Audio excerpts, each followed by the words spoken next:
Rage hardened his features into something terrifying, and his brown eyes, they went wholly black. He fights for us.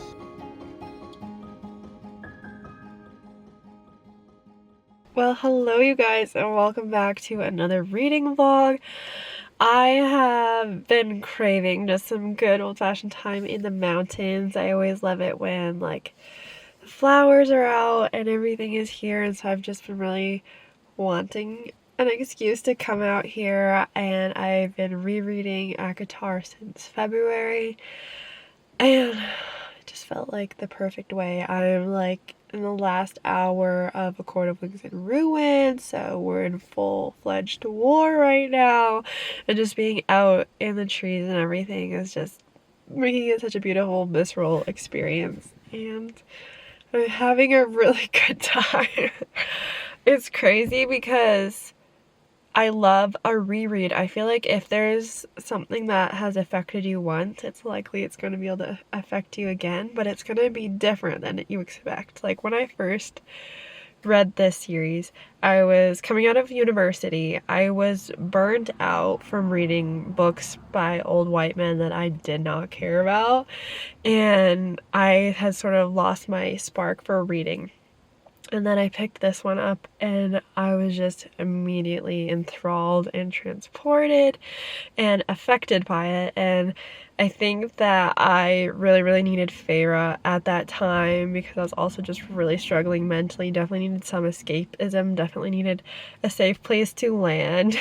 And she has been that for me, and I think it's just so powerful. I think that's what's so wonderful about Sarah J. Maas's writing. She's able to write these characters so honestly, and they're so lovable, but they're also so flawed and like human, even though they're fae. And the thing that I love the most about Feyre and her found family is they truly just accept each other for who they are. Like, everyone accepts that Azriel needs a bit more space, he's a bit more quiet, maybe a bit more moody, and he just has to do his own thing, and like that's cool. And everyone just accepts Feyre and like in her new role, even though that could have been like a strange adjustment for them. They're so willing and so happy to adopt new family members and make space for people. And while I do think it is a bit odd that Moore has never been able to be honest about who she is, I feel like that is kind of a red flag for me, but I'm not so sure if it's because of the found family. I think that it's more rooted in her biological family and her unwillingness for it to be public knowledge, and so she's just kept it so private for fear of it getting into the wrong hands. I don't think it's necessarily that she'd have an issue with Rhys or Azriel knowing, other than she knows it'll break Azriel's heart. Anyway, that's a little tangent. But wow, this reread has been crazy because I actually started the first one back in, I guess it was actually the end of January, beginning of February, right after I had been through my incident, which if you didn't know, I got carbon monoxide poisoning from smoke, and had a near-death experience and was just really struggling after that physically, but also mentally, like living in fight or flight.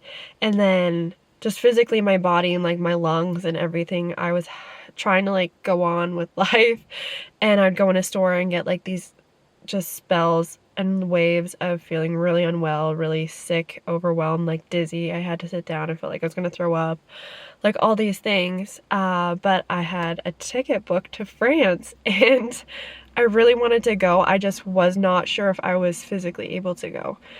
And I called a friend and she said, just do it one step at a time. If you can make it to the airport, great. If you can make it on a plane, great. If you make it to your connection and you have to fly back because you just don't think you can physically do it, do that. But just take it one step at a time, and if you can make it to the next step, that's amazing.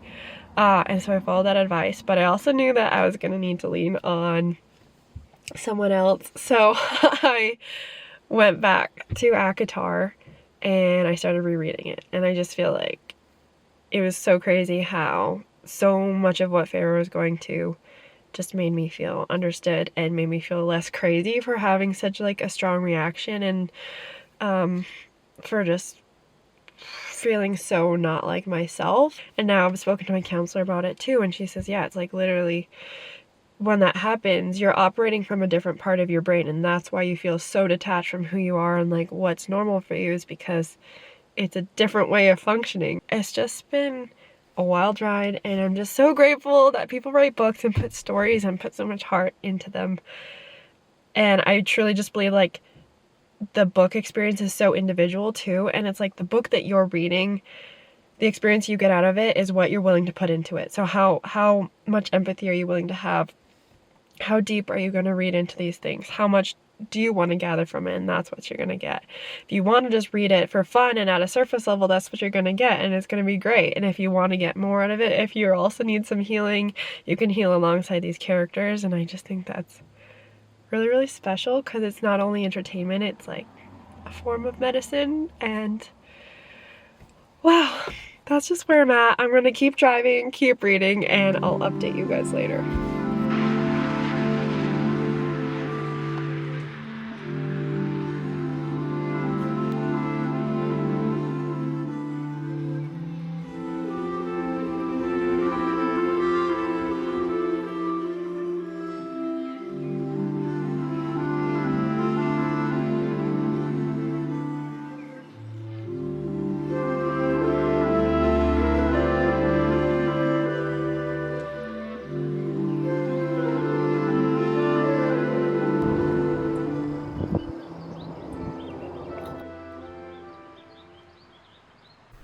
So Cockmullen's birthday just passed, but we were not together because he was away for work. And so when he came back this week, I wanted to celebrate his birthday and make it special. And I thought that since we had a gift card, we might as well just go to the spa and make a day of it. So I booked us massages, and this particular spa reminds me so much of Velaris, and it's one of my favorite places to read actually. So I felt like it'd be the perfect way to start reading A Court of Silver Flames.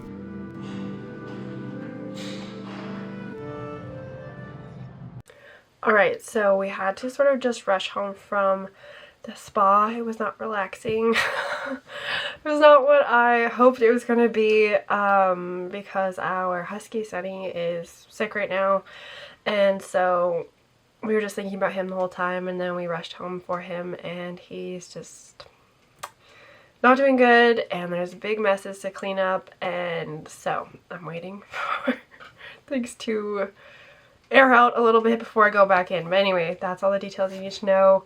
I just wanted to wrap this up quickly while I'm still sort of in this space, but basically I'm on A Court of Silver Flames, and I forgot how bad it was in the beginning. And I just mean in terms of Nesta, like how dark and how just sort of devoid of anything warm, and there's just so much self-loathing in this first bit, and I'm actually really excited to read it because I feel like I'm gonna have a completely different take on it now than when I first read it.